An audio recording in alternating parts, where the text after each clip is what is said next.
6 months. It had been 6 months since Nacien and Damori first hugged each other at the edge of the emerald meadow tucked at the foot of the Black Mountains. The meadow was nestled deep within the black wildwood and offered the perfect secluded spot to train without interruption. It was more than a day's ride from either kingdom and in the middle of unclaimed territory. Now Nacien and Damori stood face to face, swords at the ready, battling each other with a gentle ferocity that looked curiously like a lion and lioness at play. They alternated their attacks, first with Damori being the aggressor and Nacien deftly deflecting her attack.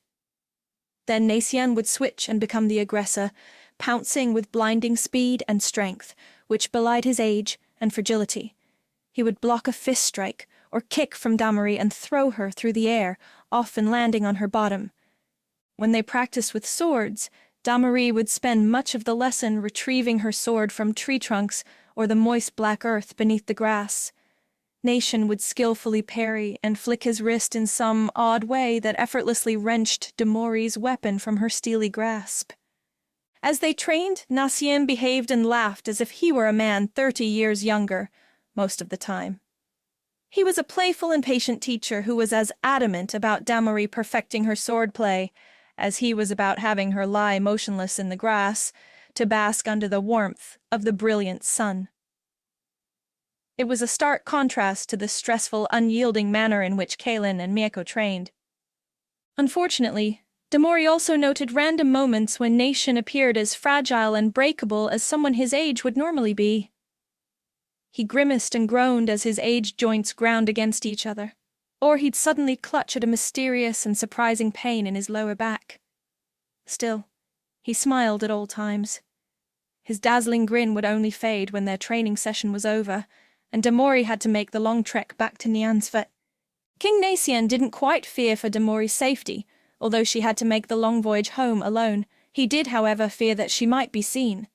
He was afraid that some unsuspecting traveler, merchant or king's guard would make sight of her as she traversed the dusty roads to Nyansvet.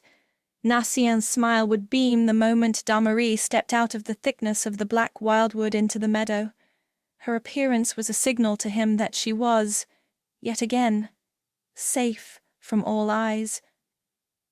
For Damori, seeing his smile as she laid barefoot onto the silky jade vedult made all of the efforts to maintain her clandestine actions worthwhile. In truth, Damori kept a secret from Nacien for 3 months. The day of their embrace changed her life forever. From that moment on, Damori never returned home to Nyansvet. After that first day of sneaking away to the Jade Veld, Damori woefully admitted to herself the need to fine-tune her breach of the gates of Nyansvet. She dare not risk being seen by Falson or any of his spies. She'd nearly gotten caught more than enough times with Shayla to warrant a complete revisit of her willy-nilly strategy of schlepping to the back gate, leaping the wrought iron fence and borrowing an elderly horse from a farmer nearby to make the long trek to the meadow. What's more, as a student of Nacien, she would have to carefully manage a schedule that allowed her to complete her chores, train, spend time with Mieko whenever possible, and divert suspicion from her activities.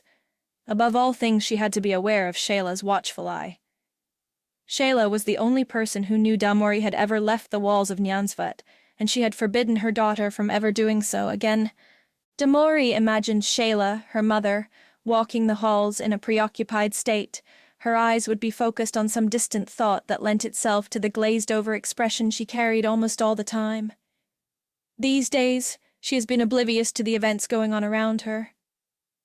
Her servants and maids rarely interrupted her constant daydreams and distracted mind.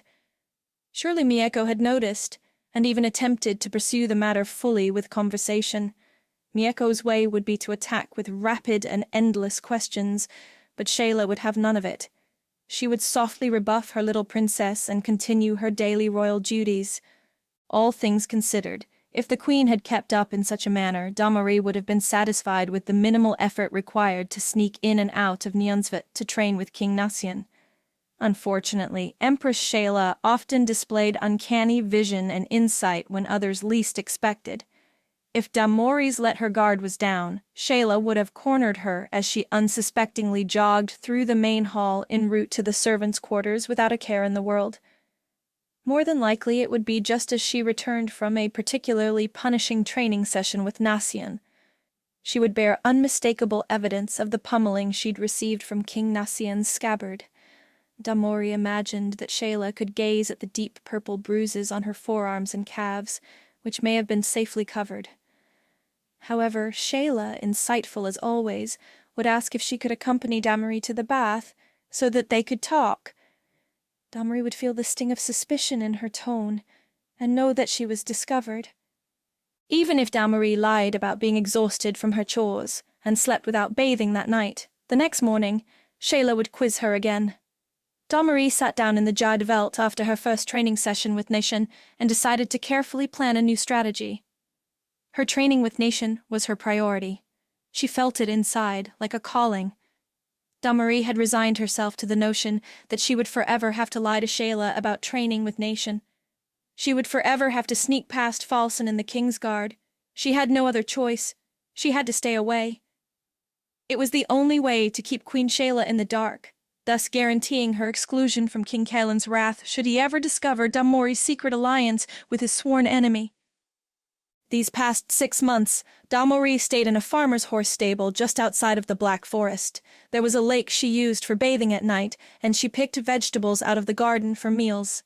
She washed her clothes in the trough every night just before bedtime, and she slept above the horse in a soft bale of hay. According to plan, Damori would meet with Nasian on specific days. They would smile as they caught sight of each other, and then spend an hour meditating in silence in the grass. Nasian would smile again, and then training would begin. As the weeks continued and Damori became more proficient in her skills, Nasian became adamant about every little detail. He quietly demanded that she aspire towards perfection, and not settle for less. However, as demanding and adamant as Nasian acted, he never lost his temper or raised his voice. He was gentle with his requests and remained nurturing during Damori's failures. He held her hand. He embraced her. Damori's favorite gesture was when she'd made a clumsy mistake, and Nasian cupped her face in his wrinkled hands and leaned his nose into hers. He'd rub noses and smile, slowly shaking his head to signal his dissatisfaction. It was how he admonished her for doing less than he believed she was capable. That was the extent of his displeasure. He was as kind a man as Damori had ever seen, and she quickly came to the belief that no man could ever be as patient and loving as he. How marvelous that she had him all to herself. Damori hadn't noticed her behavior when she was with Nasian. She laughed and giggled through the most grueling of circumstances during her training. She laughed at the most mundane things, and smiled at everything around her. She even had a fit of laughing uncontrollably when Nasian attempted to thwart a persistent bumblebee and inadvertently got stung on his head. She laughed so loudly her voice echoed from the meadow to the peak of the Black Mountain. Nation never complained. He never demanded that she be stoic or quiet. He believed that the greatest freedom came from being yourself, and he allowed Damori every opportunity to not just shed her cloak, veil, and hood, but to shed the imprisonment and slavery under which she'd been born. However, there was something that slipped past Damori's keen senses as she continued her clandestine meetings in the meadow with King Nasian. Time. Eventually 6 months had elapsed, a season had come and gone, and still Damori continued her ritual of sneaking through the forest, sleeping in a barn, and washing her clothes at night. Her mind had blocked the guilt of knowing how worried Shayla and Mieko would be at her disappearance. Occasionally, she considered the idea of going back home to her servants' quarters. With her new skills, surely she had become a master of evasion, and she could easily tiptoe past Empress Shayla. If it weren't for the pang in her heart when she imagined the Queen and Princess Mieko, Damori could have very well abandoned Nyansvit Castle and lived amongst the glorious evergreens in the forest and slept at the foothills of the majestic Black Mountain forever. But her love for family, regardless how remote they seemed, was the thing that kept her connected to Nyansvit. She knew someday she would return. Time had indeed escaped Damori, but there was something far more glorious that she missed. She had trained with Nasian for 6 months. To her, it felt as if barely a fortnight had elapsed. She'd found an amazing friend, mentor, and master in King Nasian. He had coached her in a way that lifted her spirits and pushed the boundaries of her understanding in the world in which she lived, and the power within her. Damori was enjoying Nasian too much to notice what he'd done. Watching Callan as he continued to train in the rising sword technique had served as a form of eidetic tutelage for Damori. Mimicking the king helped Damori transform into a suitable adversary for anyone who would do harm to her or those she loved, as evidenced in her defense of Mieko's honor. However, Nasian's personal training in the twisting dagger technique had done even more for Damori. When Nation first demonstrated the wrist-twisting action needed for twisting dagger strikes, he splintered the bark of a small tree with barely a flick and twist of his wrist. The power and devastation scared Damori as she imagined the damage done to the torso of one of the Kingsguard or Captain Safford, of whom she'd grown quite fond.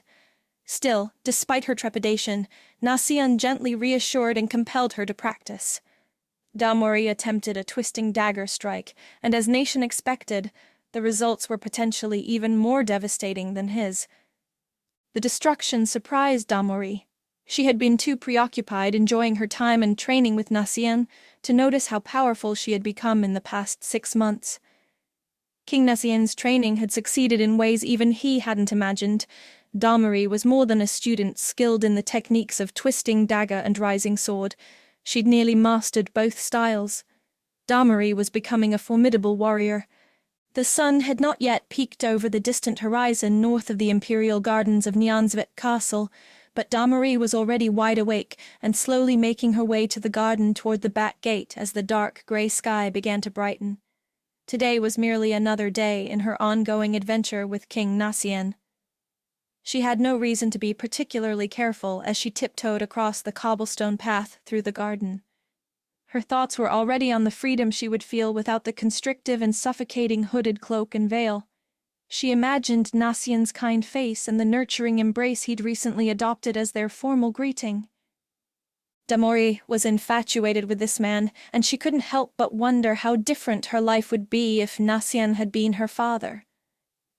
But those thoughts quickly led down a dark path as she had to consider a life without Empress Shayla and Princess Mieko. A life with Nation meant a life without her beloved, albeit distant family. No, Damori could never imagine life without knowing Shayla. Sleeping in her bed and nestling cozily in her bosom in the early morning hours after a garish nightmare had awakened her. As Damori quietly moved past a row of black lotus plants, she spotted the back gate. As usual, she planned to vault over the gate, land quietly on the other side, and dash into the woods. Through a thicket and high grass sat a farmhouse, and the horse she would borrow to take her deep into the black wildwood. As Damori planted her foot and prepared to run towards the gate, a chill ran through her body. It was an odd sensation that felt reminiscent of the feeling she'd gotten walking through the castle alone at night in the dark. But there was no fear in this feeling. It felt like intuition. She stopped and looked back in the direction she'd come. Shayla was standing there. Damori swallowed hard and tried to calm the flesh that wanted to leap away and run away guiltily. "You are even more of an early riser than I remember," Shayla said plainly. Her eyes were tight and wary, but revealed no more of how she felt inside. Damori steadied her heart and took a deep breath before she responded. "Good morning, my lady. I have fallen behind in my chores, and I wanted to enjoy the sun in the gardens before anyone arose." Damori mentally cursed the tremor in her voice. Shayla slowly made her way to within inches of Damori, eyes locked, and face as blank as air. For a moment her eyes softened, and she reached out and brushed the back of her fingers against the veil covering Damori's cheeks. "Deception is a very difficult skill to master," Shayla offered. "It is especially so for she who cannot stifle the pureness in her heart." She lifted Damori's veil and kissed her softly on the corner of her lips and forehead before replacing the veil. She smiled one last time at her daughter, spun on her heels, and walked away. Suddenly, Damori felt tremendous guilt rain upon her like a monsoon. The kiss from Shayla was purposeful. It was a reminder that Shayla was the first person to see the beauty and love in Damori. No cloak or veil could ever change that. The kiss was also a reminder that no one, not even King Nacien, knew Damori as well as Empress Shayla. Damarie felt guilty because the queen's kiss told her that Shayla knew she was lying. Still, Shayla hadn't uttered a word of reproach. She'd always accepted Damarie without judgment, and feeling that unconditional love once again brought tears to Damorie's eyes. She spun back to Shayla, only to see a furious King Callan and Falson standing before her. Damorie jumped to her feet from her deep sleep. She was now standing at a hayloft above the horses. She stood there for an eternity before she resolved in her mind that she had been dreaming.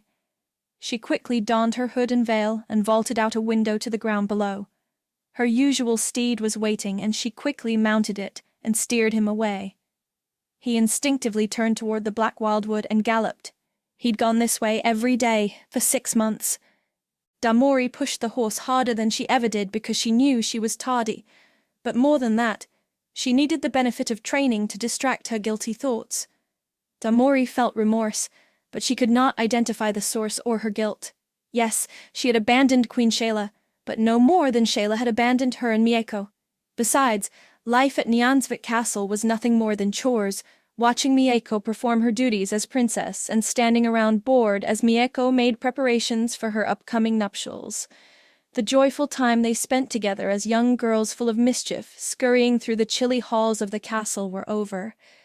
However, when Damorie breached the opening in the forest, she was stunned to see King Nassien patiently seated in the lotus position at the center of the meadow with his eyes closed. She'd expected Nassien to be tapping his foot incessantly, silently admonishing her lateness with dark, scornful eyes. She raced to his side and took position on his left, and she easily folded herself into a full lotus.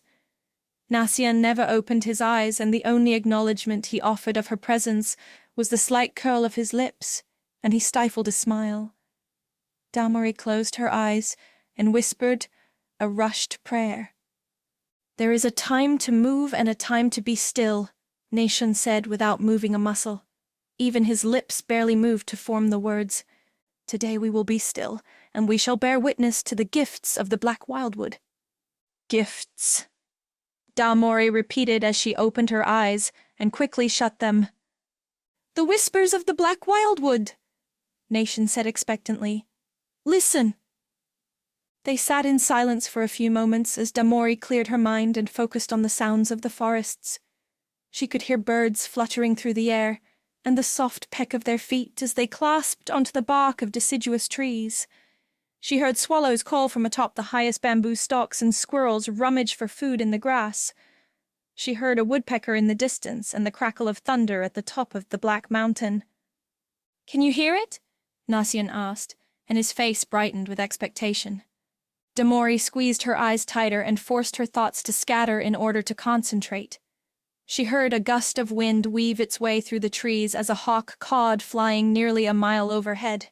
She heard a wolf panting at the edge of the forest. Her mind wandered as she recalled hearing the sound in the past as she practiced in the meadow with Shayla. It was one sound, one wolf, but now she also heard the rapid panting of smaller wolves. Damorie began to wonder if somehow the she-wolf sensed when she was in the meadow, and made its way down from the Black Mountain to the edge of the meadow to watch her train. Apparently, the wolf was accompanied by her den now. Damorie chastised herself for letting her mind wander. She tried to focus again, but all she heard was the wind, the birds, the rustle of leaves, the traipsing of small rodents through the grass, a snake slithering in the foliage, and the panting wolf pack at the edge of the meadow. She heard no whispers from the spirit of the Black Wildwood. She engaged in no secret conversations with an all-knowing entity. All at once she began to feel unworthy. She began to pout as her spirit sank and her shoulders slumped. Nation sensed her frustration and reached over to take her hand. "It is easy to be deceived," Nassien began.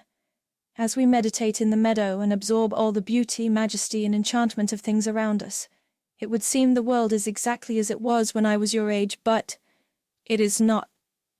When I was young, I heard every syllable spoken to me, and every chorus sung to me. The world was not weighted with the distraction and evil that has come to plague it now. I would sit quietly for hours, listening in pure joy. Now I have far too many woes to do so. But where I fail, you will excel." "How?" Damorie asked. She was exasperated now. In the forest, all your abilities come into focus. Do not ignore your other skills because you believe only one ability is active. Listening is more than simply hearing. Damory regained her focus and began to meditate again, not simply with a single mind or a single sensory skill. She meditated with all sensory abilities she possessed. The cacophony of competing forest sounds began to find a soothing rhythm in her mind. As her breathing slowed, she could feel her chest rising and lowering with each breath. She felt the tingle of hundreds of blades of grass beneath her feet. The sweetly pungent scent of decaying foliage stung her nose. She listened as her breathing rumbled in her inner ears. The hawk cawed, the wolves panted, and the rodents scurried with the glorious consonance of a collective harmony. She squeezed her eyelids tighter, and the flat blackness that engulfed her vision morphed into a three-dimensional void, with tiny flecks of light soaring past her like neutrinos, or celestial bodies whirling in a vacuum of time and space. Damory could now see the black wildwood for what it truly was, a living, breathing entity dwelling in the space where nature met and embraced man. There was a maternal energy in the forest that warmed her body even as a chill caused goosebumps on her flesh. She felt connected to the black wildwood like never before. It had always given her peace, but now there was more. She knew no words to describe the feeling and emotions that coursed through her body and spirit, but she accepted this intangible like an infant recognizes the first face it sees as love, and as its mother. The harsh, resentful, and lonely feelings she'd harbored for so long melted away. The pain of being an orphan slowly dissipated. She found where she belonged. She found her mother. Then another emotion shot through her body and across the black void deep within her closed eyes. She didn't recognize it, it scared her, but she sensed no malevolence. She opened her eyes, and for some strange reason, she was sitting and facing King Nacien, not beside him. When did she move? The question gave her pause, but the observation that stung her heart was seeing tears stream down Nacien's face. She could see the aura of sadness engulfing his body, and she instinctively got to her knees, leaned forward, and kissed his forehead. "You have great sadness in your spirit, King," Damory offered. "Why?" Nation wiped his eyes and stood to stare west. The sun had already begun its dip below the horizon as he took Damory's hand. "All good things find their end, Lady Damory," Nation advised. He kissed the back of her hand, marched across the meadow, and disappeared into the dark forest. Damory was confused by his statement and abrupt departure. She wanted to call out to him, to run to him even, and beg him to explain. But as she too looked west, the setting of the sun was her signal. Nation was right. All good things must find their end. Her time with Nation was drawing to a close. Not yet, but soon. She could sense it, and it made her uncomfortable. However, what truly scared her was she did not know what the next chapter of her life would look like. Days and nights had come and gone, and Nacien's despondency gave way to joy. The dread which had engulfed him in the black wildwood days ago as he meditated beside Damory ebbed and flowed over the course of a month until he drew the strength and courage to stifle his fears. What did he have to fear? He had found Damory. She had given him an injection of life. He stuffed old doubts and fears aside and relished that one thing. Damory had given him a new purpose, even at his advanced age. His only doubts came from not truly knowing that purpose. Nevertheless, Nacien had faith that it would be revealed to him in time. All he needed to do was continue to train Damory.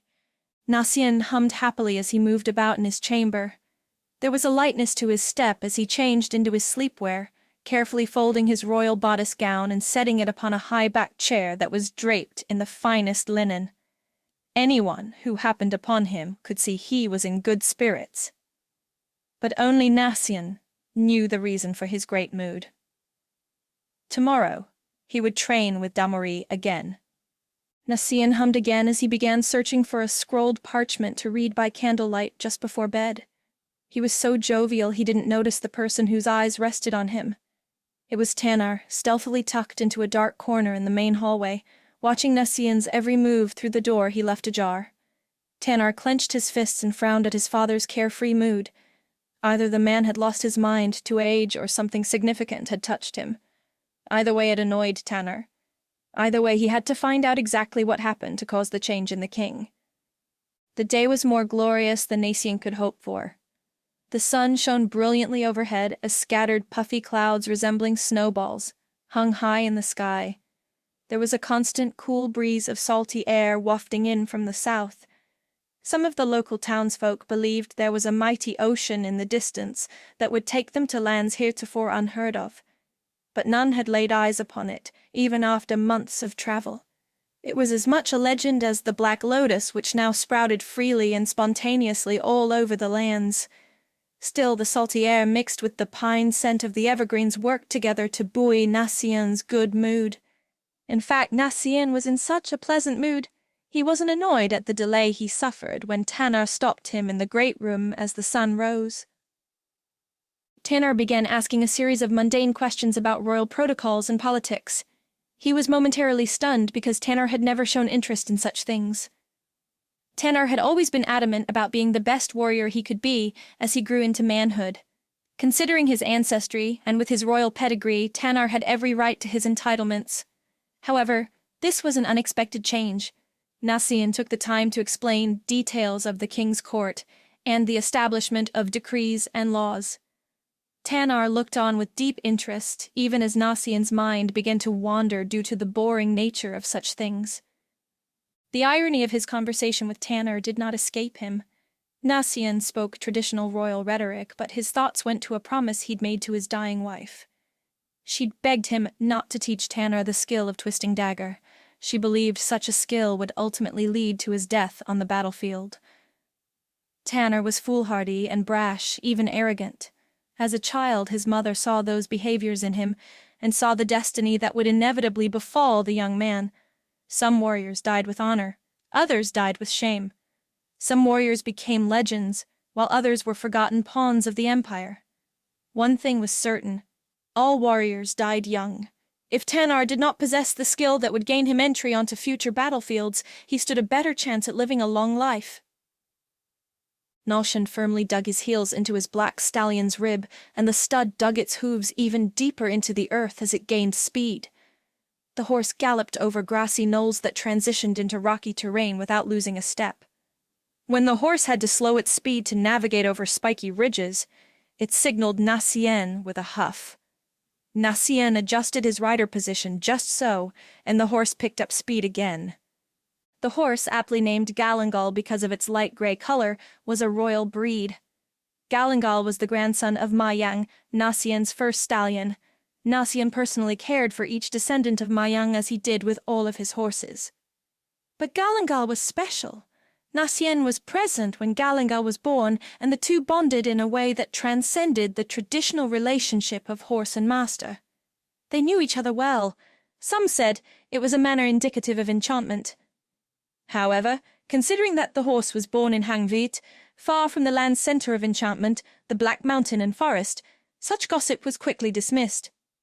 Galangal raced across a grassy plain towards the base of the Black Wildwood. Nacien marveled at the massiveness of the Black Mountain that reached up from the center of the Black Wildwood and seemed to tickle the sky. As Galangal rode within a few hundred yards of the edge of the forest, he began to slow down. Then he suddenly bolted left, and Nacien quickly yanked the reins hard to bring Galangal back to the right path. Something had spooked Galangal. Nacien scanned the edge of the forest, looking for danger among the tree line that extended far to his left and right. An eerie chill crawled up Nacien's back. There wasn't much that spooked Galangal when Nacien was atop him. The horse was a fearsomely courageous stallion trained in the heat of battle. He was by no means a friendly horse. Galangal was stubborn and free-spirited, almost flighty. But he, like his ancestors, was extremely protective and loyal to Nacien. If Galangal reared off in such a way, it was most likely because he sensed danger. Because of his repetitive practice with Damari, Nacien had to make a special effort for Damari and Galangal to become acquainted. To the untrained animal eye, their battles looked to be to the death. Galangal had to be coaxed into accepting the clanking of swords, splintering of trees, and grunts and groans that were customary for Damori's training. To Nacien's surprise, Galangal quickly connected with Damori. After a few meetings, Galangal was receptive, as Damori mounted him and steered him through the forest for an easy gallop. Nation slowed Galangal as he approached the edge of the woods and peered deeper into the black wildwood. He dismissed the horse's momentary fright as nothing more than a garden snake in the grass. He steered Galangal across the tree line, dismounted and gave his trusted friend a reassuring pat on its mane. Despite the high sun, it was much darker under the canopy of the forest. Nation scampered off into the woods under the darkly filtered sky.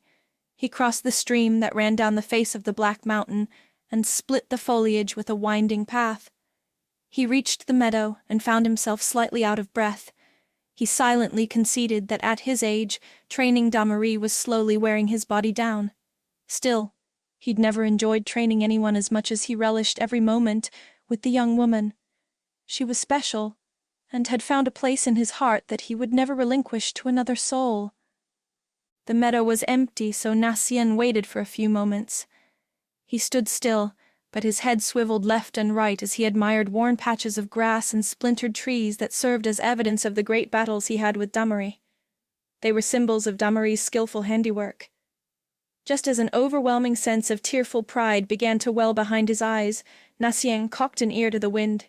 He heard the sounds of two swords fiercely clanking against each other in the distance. His heart sank as he raced towards the sounds of battle. As Nation came upon a small clearing on uneven terrain, his knees buckled under the fright of what he witnessed. Never could he have ever foreseen the sight of what was taking place before him. His breath caught momentarily, and his feet felt heavy and cemented in the loose black soil. He looked away and shook his head, hoping that he could rattle the vision from his head. But when he turned back, it was there again. Damori cloaked in her veil and hood, sword in hand, battling his son, Tanner. Please like and comment this chapter. Please subscribe for more free audiobook content.